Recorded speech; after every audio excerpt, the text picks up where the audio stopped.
கிச்சனில் இன்றைக்கி நம்ம சத்து மாவு தான் தயாரிக்க போகிறோம். வீட்டிலையே நல்ல தரமாக நம்ம செய்துக்கலாம். கடையில் வாங்குறத காட்டிலும் வீட்டிலையே நம்ம கண்ணு முன்னாடி செய்யும்போது ரொம்ப நல்லாவும் இருக்கும். இது 6 மாத குழந்தையிலேருந்து எத்தனை வயசு வரைக்கும் வேணாலும் நம்ம கொடுத்துக்கலாம். டயட் எடுக்கவங்க கூட அதை காலையில் மார்னிங் பாலில் சலந்து படுத்துக்கலாம். 11 மாத குழந்தையிலேருந்து நம்ம தரலாம். அதுக்கு முன்னாடி நீங்கள் தர வேண்டாம். அதுக்கப்புறம் டாக்டர் கேட்டு தான் நீங்கள் கொடுத்துக்கணும். இதில் சேர்க்குற இன்க்ரீடியன்ட்ஸ் எல்லாம் பார்த்துக்கோங்க. ஃபஸ்ட்டு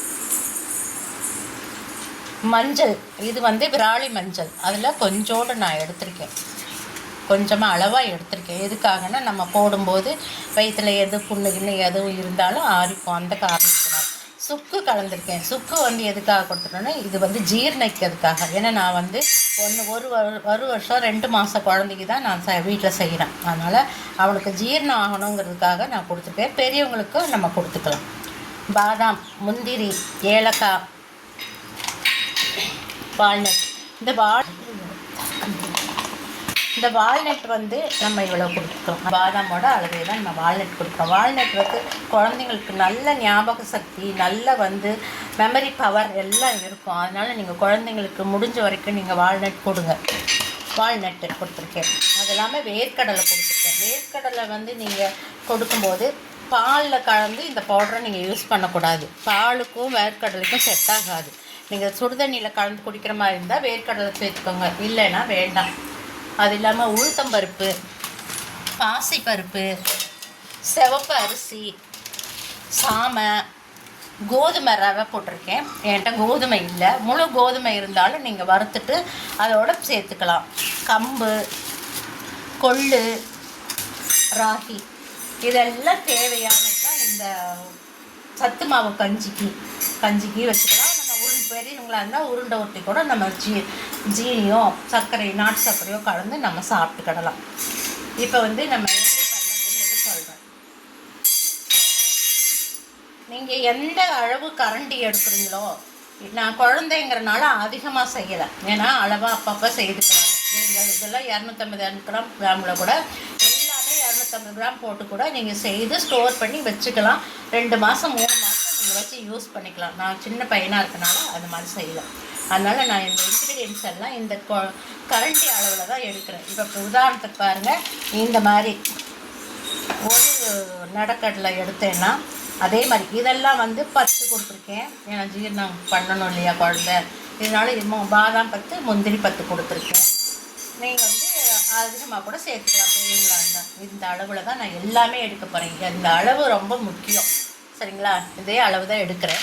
இப்போ ஒன்றா தனித்தனியாக நம்ம எல்லாத்தையும் இதே அளவில் போட்டு தனித்தனியாக நம்ம வறுத்து எடுத்துக்கணும். நீங்கள் சாமை அரிசிக்கு பதிலாக தெனை அரிசி போட்டுக்கலாம், கம்பு போட்டுக்கலாம், சோளம் போட்டுக்கலாம், சிவப்பரிசி போட்டுக்கலாம், குதிரைவாளி அரிசி, நீங்கள் எது வேணால் போட்டுக்கிடலாம். நான் கொஞ்சம் சீக்கிரம் ஜீரணம் ஆகுனாலும் சாமை சேர்த்துருக்கேன். வாங்க நம்ம எப்படி பண்ணுறதுன்னு பார்க்கலாம்.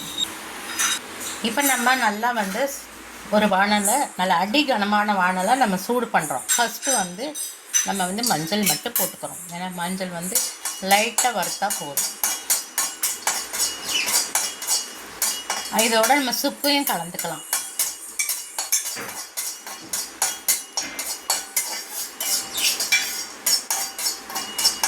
இந்த ஏலக்காயும் கலந்துக்கலாம். நான் 5 ஏலக்காய் தான் போட்டிருக்கேன். வேணும்னா கூட நீங்கள் கலந்துக்கலாம். நீங்கள் அதிகமாக செய்யும்போது அதே கிராம் போட்டுறாதீங்க. ஏலக்காயெலாம் கொஞ்சம் குறைச்சி போட்டுக்கிடணும். எல்லாமே 1/4 கிலோன்னு நான் சொன்னேன்னா இன்றைக்கி ஏலக்காயும் 1/4 கிலோ போட்டக்கூடாது. அதெல்லாம் நம்ம கம்மியாக போடுவோம். அதெல்லாம் நம்மளோட தேவைக்கு தகுந்தபடி. ரொம்ப பிடிக்கும், ஒவ்வொருத்தவங்களுக்கு பிடிக்கும். இதெல்லாம் எடுத்து ஆற வச்சு போடுவோம்.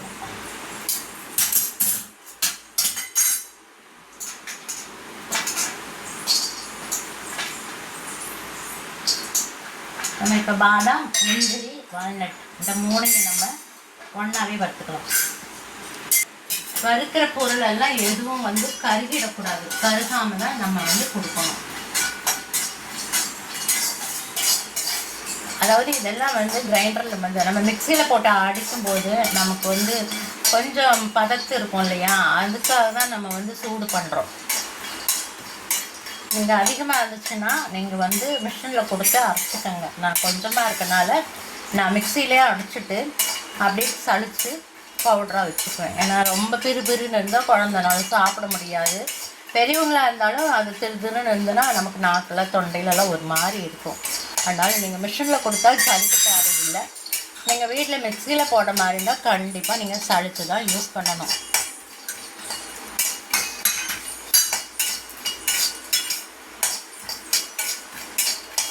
ஒரு நாளைக்கு நீங்கள் பொறுமையாக உட்காந்து நீங்கள் ஒன்றுனா நீங்கள் அப்புறம் ஹார்லிக்ஸு, பூஸ்ட்டு, காம்ப்ளான் எதுவும் கொடுக்க வேணாம். இது நல்லா இருக்கும். குழந்தைங்களுக்கு கொடுத்தோம்னா நல்லா புசு புசு புசுன்னு குழந்தைங்க வளரும். இப்போ இடையில நான் கொடுக்காம விட்டுட்டேன். அதனால தான் சரி இன்றைக்கி போடும்போது ஒரு வீடியோ போட்டுடலாம் அப்படின்னு போட்டுட்டேன். வச்சுக்கலாம்.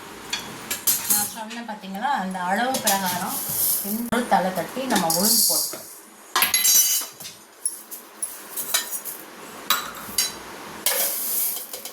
இதுலேயே வந்து நம்ம பாசிப்பருப்பு போட்டுக்கலாம்.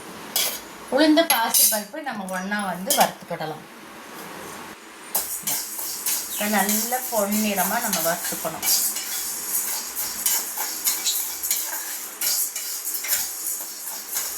இந்த பருப்பு ரெண்டும் வறுக்கிறதுக்கு தான் கொஞ்சம் லேட் ஆகும். மற்றபடி எல்லாம் கொஞ்சம் ஈஸியாகவே நம்ம வறுத்தரலாம். பருப்பு தான் கொஞ்சம் டைம் எடுக்கும். உளுந்தும் பாசிப்பருப்பும் வறுக்கிறதுக்கு.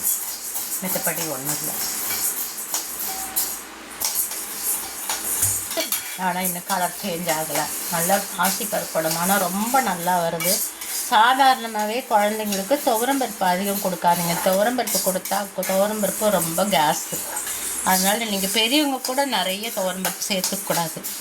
அடிக்கடி மாற்றி மாற்றி சாம்பார் மட்டும் சாப்பிடக்கூடாது. எல்லா குழம்பும் சாப்பிடணும். புளிக்குழம்பு, மோர் குழம்பு, வத்த குழம்பு அப்படின்னு நம்ம எல்லா குழம்பும் செய்யணும். பருப்பு போடக்கூடாது.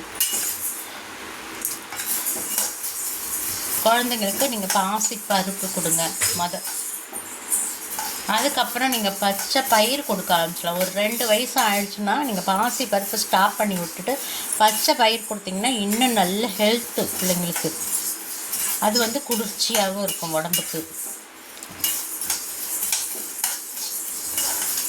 2 வயசுக்கு முன்னாடி கொஞ்சம் கொடுக்க வேணாம். ஏன்னா அதுக்கு வந்து கொஞ்சம் ஜீரணம் ஆகிறதுக்கு ரொம்ப லேட் ஆகும். அதனால் 2 வயசு ஆனதுக்கப்புறம் கொடுங்க. இப்போ வெந்துடும். கரெக்ட் ஆயிடுச்சு. ஆயிடுச்சு சரிங்களா? ஏன்னா வடைச்சட்டி நமக்கு சூடாகிட்டே இருக்கு இல்லையா? அதனால் அவங்களுக்கு கரெக்டாக இருக்கும். இப்போ நம்ம வந்து சிவப்பரிசி சேர்த்துக்கிறோம். சப்போஸ் சிவப்பரிசி இல்லைன்னா நீங்கள் நார்மல் ரேட்டுக்கு என்ன சாப்பாடு வைப்பீங்களோ அந்த அரிசி கூட சேர்த்துக்கோங்க. ஒன்றும் பிரச்சனை இல்லை. என்கிட்ட இருந்தனால நான் சிவப்பரிசி போட்டேன். நல்லா பொரியட்டும்.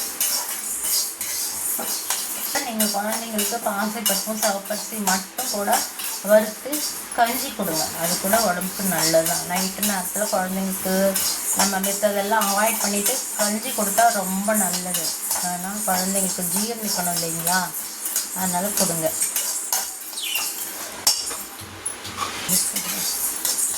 நல்லா பொரியட்டும். இதாக அடித்து பொரிஞ்சிருச்சு பாருங்கள். படங்குது. போதும் பாருங்கள். சேஞ்ச் ஆகுது பாருங்கள். போக வருது. ரொம்ப விட்டோம்னா கருகிடும்.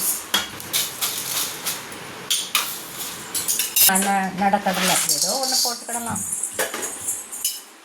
இது லைட்டாக சூடு பண்ணிக்கோங்க.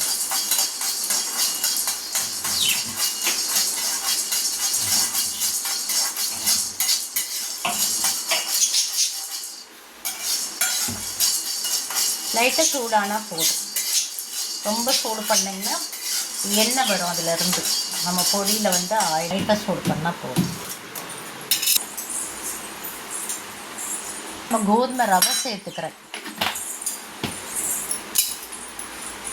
முழு கோதுமை இருந்தால் கூட நல்லா நீங்கள் அதை ஒரு தடவை முளத்தில் போட்டு நல்லா தொடச்சிட்டு அப்படியே வறுத்து நீங்கள் சேர்த்துக்கோங்க.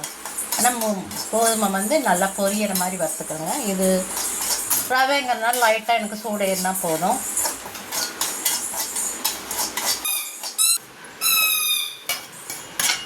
அரிசி போடுறேன்.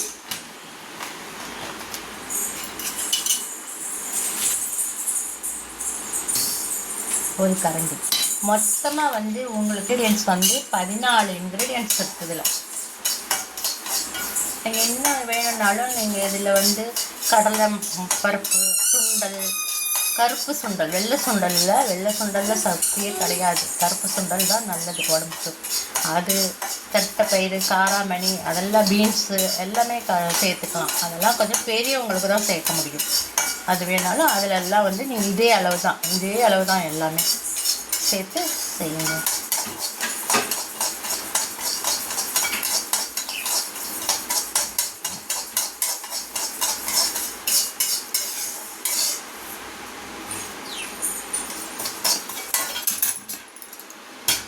சூடாகிடும். கம்பு சேர்க்குறோம்.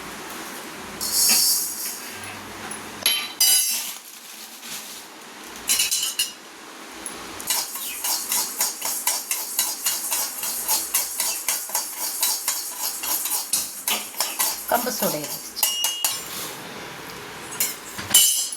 சீக்கிரம் எடுக்கிறேன்னா வடை சட்டி சூடு இருக்குது, அதனால தான். நான் வறுக்காமெல்லாம் எடுக்கிறேன்னு நினைக்காதீங்க. வடை சட்டி நல்ல சூட்டில் இருக்குது.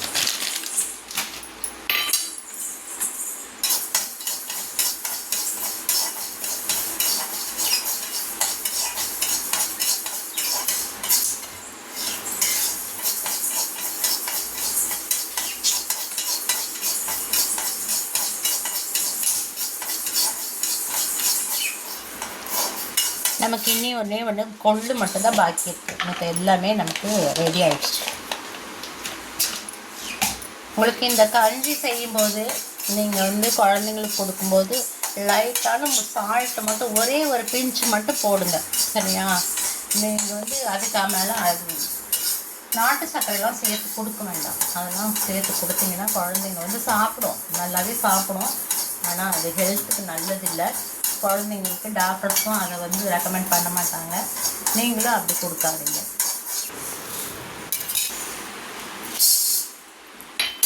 கொள்ளு சேர்த்துக்கிறோம்.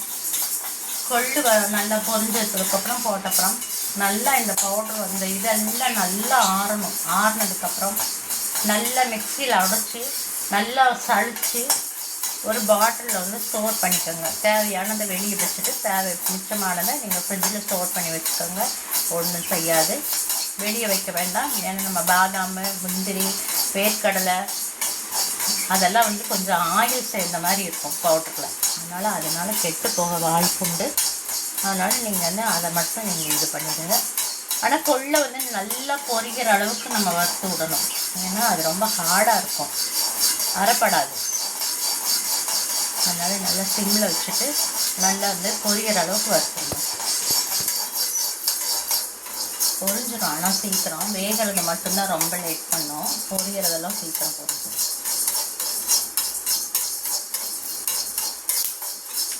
பாருங்கள், நல்லா பொரியுது பாருங்கள். சத்தம் கேட்குது பாருங்கள், படப்படாது.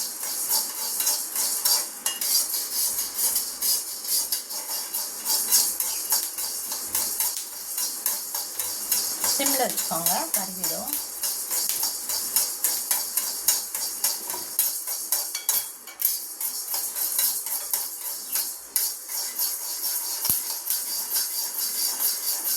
இப்போ சத்து மாவுக்கு உண்டான எல்லா இன்க்ரீடியன்ஸும் வறுத்தாச்சு. ஒரு பிளேட்டில் நான் எல்லாத்தையும் ஒன்றா தான் கொட்டி வச்சுருக்கேன்.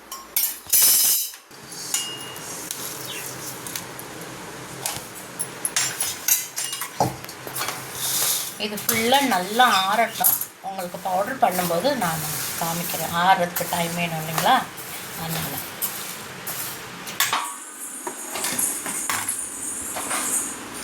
நம்ம இப்போ வறுத்து வச்ச எல்லா பொருளும் நல்லா ஆறிடுச்சு. நம்ம அதை வந்து ஒரு மிக்ஸி ஜாரில் ஈரமே இல்லாமல் நல்லா தொடச்சி ஃபேனில் காய வச்சுருங்க. ஏன்னா நம்ம ஸ்டோர் பண்ணுற பொருள் இல்லையா, ஈரப்பசம் இருந்துச்சுன்னா கெட்டு போயிடும். அதனால்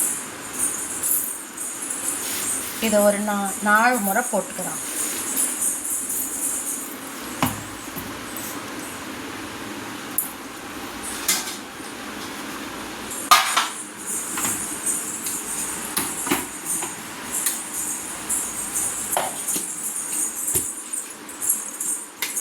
இதை நம்மளால் எவ்வளோ முடியுமோ அவ்வளோ நைஸாக நம்ம போட்டு எடுத்துக்கிடலாம்.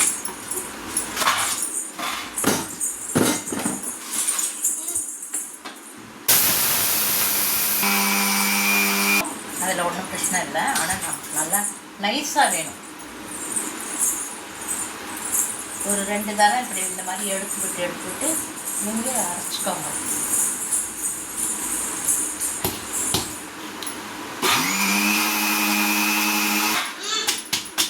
பாருங்கள் இப்போ நல்லா வந்து கொஞ்சம் நல்லா நைஸாக இருக்கு பாருங்கள், எவ்வளோ நைஸாக இருக்கு. நம்ம இப்போ ஒரு மாவு அரைக்கிற ஜல்லடையில் போட்டு சளிச்சு காமிக்கிறோம். நீங்கள் போடும்போது எல்லாத்தையும் கலந்து போடுங்க. அந்த பாதாம் முந்திரி எல்லாம் வந்து சேர்ந்த மாதிரி வரணும். நீங்கள் பாதாம் மட்டும் அப்படி பொறுக்கியெல்லாம் போட்டுறாதீங்க, எண்ணெய் விட்டுரும். பாருங்கள் எவ்வளோ அழகாக வெளுக்குது பாருங்கள்.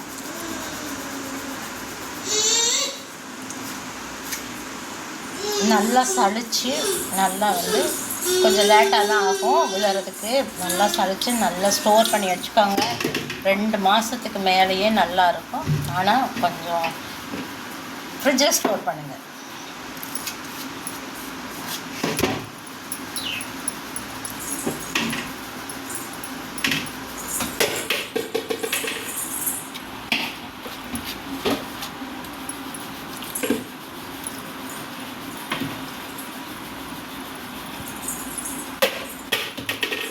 பாருங்கள் அந்த டஸ்ட்டு நிற்கிது பாருங்கள்.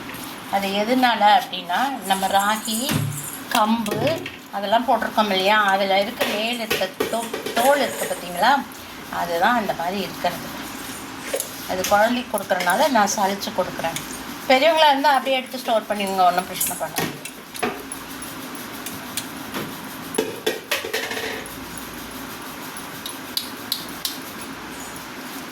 இந்த மாதிரி எல்லாத்தையும் போட்டு எடுத்துக்கலாம். இந்த வேஸ்ட்டெல்லாம் ஒன்றும் பண்ண வேணாம், அப்படி தூக்கியெல்லாம் வீச வேணாம். நீங்கள் இதில் கொஞ்சம் சர்க்கரை போட்டு கொஞ்சம் நல்லா ஒரு ஸ்பூன் நெய் போட்டு நல்லா எல்லாத்துலேயும் மிச்சமானது போட்டு நீங்கள் நெய்யும் சர்க்கரையும் போடும்போது ஒரு பிசுபிசுப்பு இருக்கும். அதை வச்சு நீங்கள் நல்லா உருண்டையாக பிடிச்சி குழந்தைங்களுக்கு கொடுங்க, நீங்களும் சாப்பிடுங்க. அவ்வளோதான், சத்து மாவு ரெடி ஆகிடுச்சு. பாருங்கள் எவ்வளோ நைஸான பவுடராக இருக்குது பாருங்கள். நீங்கள் இதை குழந்தைங்களுக்குலாம் தாராளமாக பிடிக்கலாம், நல்லாயிருக்கும். ஒரு முறை செய்து பாருங்கள். சிபி சூப்பர் கிச்சனை வந்து நீங்கள் வந்து சப்ஸ்கிரைப் பண்ணுங்கள், கமெண்ட்ஸ் கொடுங்க, லைக் கொடுங்க. தேங்க்யூ.